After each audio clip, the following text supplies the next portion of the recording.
തിരുവല്ലയിലെ സ്പായിൽ നടന്ന ബലാത്സംഗവും പൈസ തട്ടിക്കൊണ്ടുപോകലും കാപ്പ കേസ് പ്രതിയുമൊക്കെ നമ്മുടെ മനസ്സിലുണ്ട്.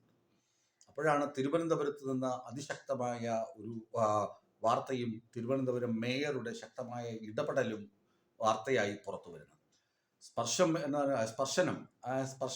എന്നൊക്കെ പറഞ്ഞുള്ള ഒരു സ്പാ തിരുവനന്തപുരം നഗരമധ്യത്തിൽ പ്രവർത്തിക്കുന്നു. അവിടെ അഭിമുഖത്തിന് പോയ യുവതിയോട് ഫോട്ടോഗ്രാഫ് അവിടെയുള്ള ജീവനക്കാരൻ ചോദിക്കുന്നു. ഫോട്ടോഗ്രാഫ് എന്തിനാണെന്ന് പറയുമ്പോൾ അത് കസ്റ്റമേഴ്സിനെ കാണിക്കാനാണ് എന്ന് പറയുന്നിടത്താണ് പ്രശ്നങ്ങൾ തുടരുന്നത്.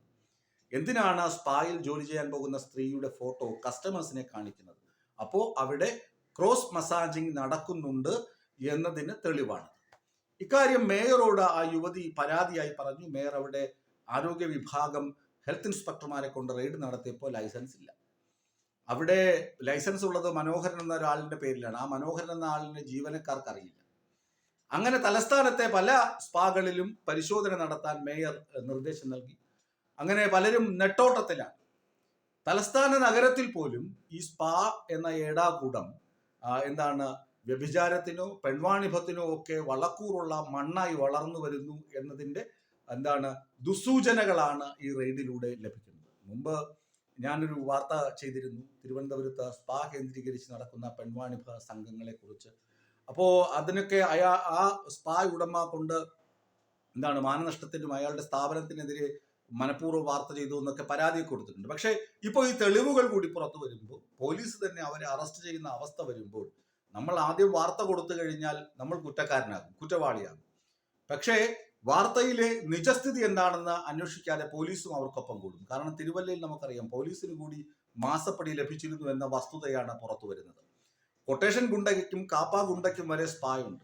ആ സ്പാ നടത്തിക്കൊണ്ടുപോകാൻ അവിടെ കസ്റ്റമേഴ്സിനെ കൂട്ടാനും മറ്റൊരു സ്പാ നല്ല രീതിയിൽ പോകുന്ന സ്പാ അടച്ചുപൂട്ടണം. അവിടെ പോയി മാസപ്പടി 50,000 രൂപയ്ക്കാണ് മാസപ്പടി ചോദിക്കുന്നത്. ഈ മാസപ്പടി നേരെ കിട്ടുന്നത് പോലീസുകാർക്കാണ്.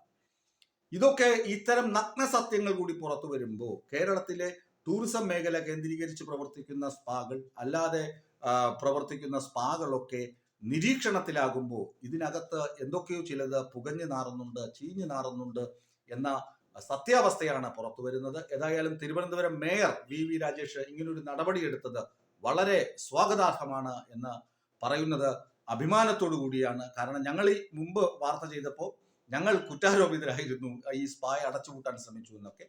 ഇപ്പോൾ അതേ സ്പാകളിൽ നിന്ന് തന്നെ നിയമവിരുദ്ധ പ്രവർത്തനങ്ങൾ കൂടി പിടിക്കപ്പെടുമ്പോൾ അതിന് അന്വേഷണത്തിന് വി രാജേഷ് ഉത്തരവിടുമ്പോൾ അത് അഭിമാനത്തോടെ അദ്ദേഹത്തിന് അഭിനന്ദനം അർപ്പിക്കുകയാണ് ഞങ്ങൾ.